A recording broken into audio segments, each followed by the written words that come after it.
We'd really like to sort of try and draw a bit of a line of that and form a really positive partnership to move forwards in a positive way with the trustees and other residents. I hope now that the Trust will focus on the future rather than their long campaign against a decision that has already been made. So, 6 months after this fiasco started, the council now wants to move on. Poor Councillor Roberts is getting tired of residents holding the council to account. It's not fair. I would much prefer if we all shut up and went away. That's because, as you'll see later in this video, when more digging is done, more revelations rise to the surface. This is part 3 of Battle for Pensford Field, the story of how Richmond Council terminated the lease of an environmental trust run entirely by unpaid volunteers in order to assign a new lease to funded mental health charity Dose of Nature. If you're not up to speed on all the shenanigans so far, then I'd recommend watching parts 1 and 2 on this channel first. There's a lot of developments to cover, so let's get on with it. Liberal Democrats are go! Local politics in Kew is 100% Liberal Democrats. All 3 councillors are Lib Dem, as is Richmond Council and the MP. So what's the Lib Dem position on democracy? We understand that through democracy every citizen is empowered to make their voice heard without being dominated by entrenched interests or the power of money. Checks and balances so that those in power cannot abuse their positions for personal gain or political advantage, and a plurality of views where no individual or organisation is deterred from speaking truth to power. On the 6th of December, Sarah Olney MP wrote to Council Leader Gareth Roberts, voicing her strong concerns at the Council's decision. People are understandably furious at the way this process has been handled. Volunteers feel that they have been unceremoniously cast aside and that no consideration has been given to the long-term future of the field. The Council's reputation in Kew has been severely damaged by this debacle, and I would urge you to take the concerns put forward by Pensford Field Environmental Trust extremely seriously. I look forward to your response. She had to wait 4 months to get it.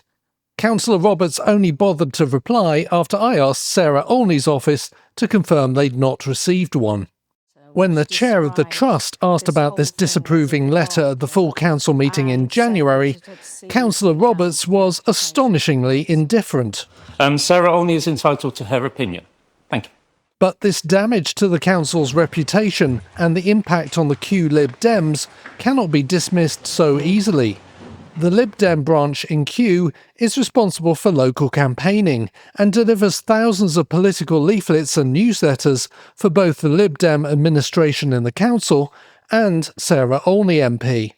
Caretaker Branch Secretary Stuart Howard told Richmond Council Watch, "The Kew councillors and local party team voiced our serious concerns about Pensford Field with the leader of the council and the chair of Twickenham and Richmond Lib Dems, but these concerns were not addressed.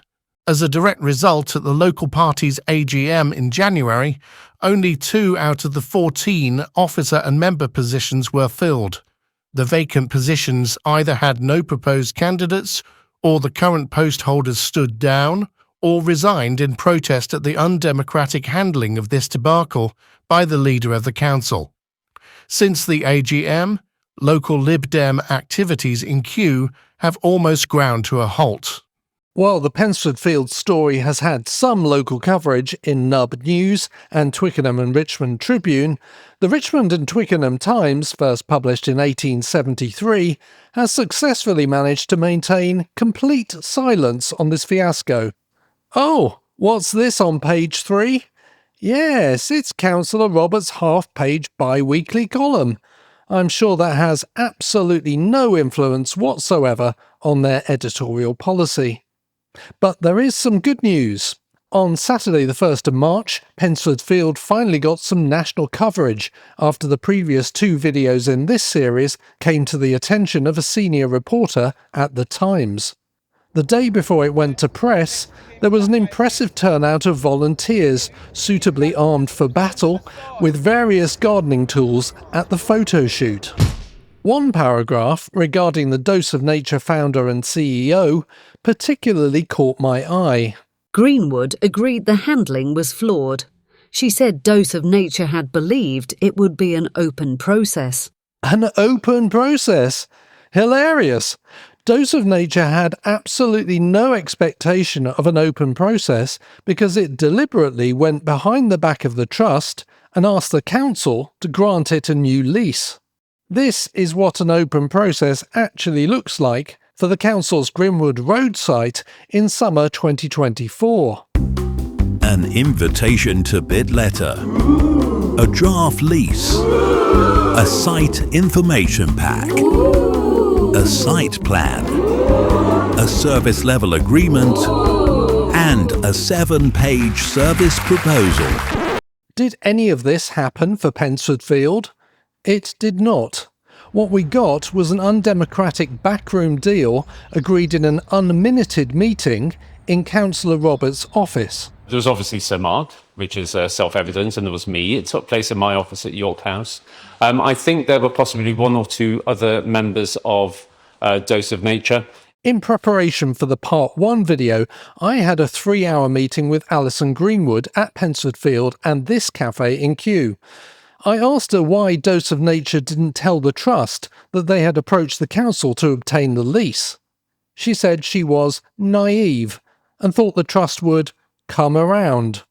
This response was entirely unconvincing, particularly coming from a psychologist. Anyone would be able to predict exactly how upset and outraged the volunteers and trust would be when they become the target of a hostile takeover. So far, the spotlight has only been shone on Councillor Roberts, but this undemocratic coup would not have been possible without the consent and cooperation of at least 2 other senior councillors. At the full council meeting in January, I asked a public question to Deputy Leader Councillor Needham Watts. Dose of Nature told me they submitted their current proposal to the council in October 2023. But we know from Councillor Vollen's email dated 26th of May 2023 that Dose of Nature made an earlier and ultimately unsuccessful attempt to take over the Pensford Field lease. Councillor Roberts told me in November that he wasn't involved in that first attempt. We know that you and Councillor Allen were involved. Why did that first takeover attempt fail? Before we see her not answer my question, notice how nervous she is, and it isn't so obvious on the video, but she refused to make eye contact with me and strangely addressed her answers to the mayor as if she's appearing in court. All very strange. I beg to differ, Mr. Mayor. I wasn't involved in any attempt to do anything. So, in the very first sentence of her reply, she's already twisted my question. I very clearly said that Dose of Nature was the instigator of the earlier attempt, but she's inferring that I claimed she instigated it, twisting my question in order to deny a claim that I never made. I beg to differ, Mr. Mayor. I wasn't involved in any attempt to do anything. Maybe Mr. Baker is referring to informal conversations with one of the ward councillors and with my colleague who leads on health matters, including mental health matters, Councillor Allen. But that is as much as I am able to say on that, honestly. I would like to ask the leader if, when Sir Mark Rowley wrote an email to him on 14th of March 2024, thanking him for his willingness to transfer the lease of Pensford Field to Dose of Nature, he was misrepresenting the level of commitment reached at the meeting. It's always difficult when one receives correspondence from third parties following meetings, insofar as they may not necessarily give a full representation of the discussions which were had.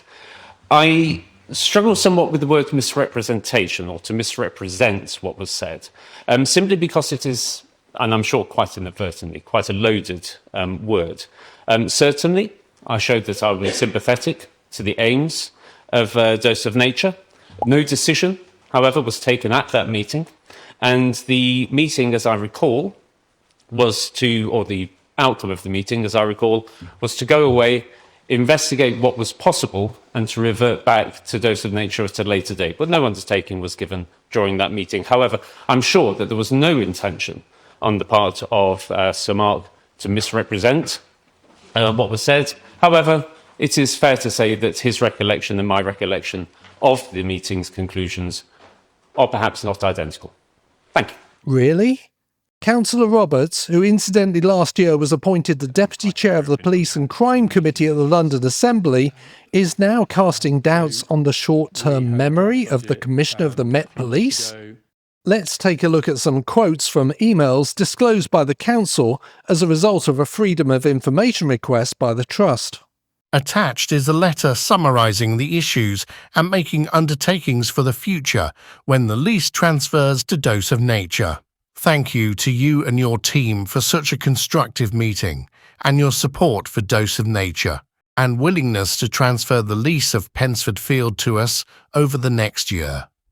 Hence our request to take on the lease of the field, for which we are immensely grateful for your agreement. Congratulations on your election to the London Assembly. I expect we will both be working together with various hats on. The next day after the council meeting, I asked Councillor Roberts a few questions, starting with why he failed to correct this claimed misunderstanding by Dose of Nature that he first mentioned in March 2025, but very curiously completely missed at the time 1 year earlier. The Council is not responsible for misunderstandings raised in correspondence coming from third parties. Excellent sidestepping there, Councillor Roberts. Make an indisputable statement that fails to answer the question that was actually asked. Next question. Richmond Council has stated that it is offering a 10-year lease to Dose of Nature. Why did the Council fail to adhere to Section 123(2)(a) of the Local Government Act 1972 that requires it to advertise the disposal of the land via a sale or lease longer than 7 years over 2 consecutive weeks in a public notice in a local newspaper? It is the view of the Council that other acts can be invoked which render the 1972 Act unapplicable. The Act that the Council is relying on is this one from 1967 that states the Council can let the open space without any public notice requirements for the use of clubs, societies or organisations whose objects or activities are wholly or mainly of a recreational, social or educational character. Dose of Nature clearly doesn't fit within this category. Back to the final question for Councillor Roberts regarding his reply to this email from Sir Mark Rowley. I am very grateful for your support and wanted to ask what timescale you envisaged for the handover. We have an internal meeting this week, and I very much hope to be able to provide you with an update on timescales subsequent to that. This suggests the decision had been made by this point, 1 month before the Directors' Board meeting on the 4th of July, and you were only discussing implementation. For the sake of clarity, what exact date was the decision made? Officers are responding directly with Pensford Field trustees to give them clarity on the exact date of decision. Up to this point, both the Trust and myself had assumed the Council had made a single decision to grant a new lease to Dose of Nature and terminate the existing 21-year lease 2.5 years early. This is because the termination of the existing lease only arises as a result of a decision to award a new lease to Dose of Nature.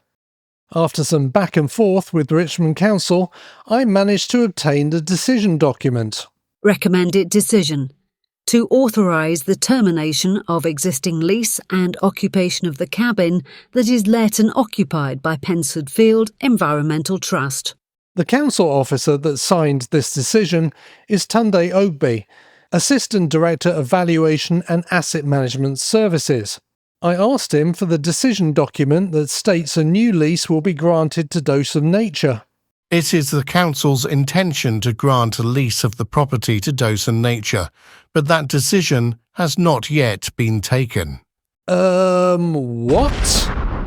Well, I hope now that the Trust will focus on the future, rather than their long campaign against a decision that has already been made. 6 months into this fiasco, where Councillor Roberts has claimed on many occasions there was no time to do a proper consultation, and only now does it come to light that the only decision that's been made is to terminate the Trust's lease early. Believe me, we don't take these decisions lightly. Sometimes we have to act quickly. Quickly? Dose of Nature contacted the council for the second time in October 2023. It took the council 11 months to make the decision to terminate the lease, and 7 months later, despite what the Dose of Nature website says, it still hasn't made the decision to grant the lease. So I asked Peter Sass, Head of Governance, what the process will be going forward. The grant of the new lease will follow due process. I understand this is being worked through at the moment, and details will be published in accordance with our decision-making process. Isn't it interesting that the council is suddenly now talking about due process? Are we about to see a backtrack? That's all for part 3. Thanks very much for watching. Please like and subscribe if you haven't done already, and I'll see you next time.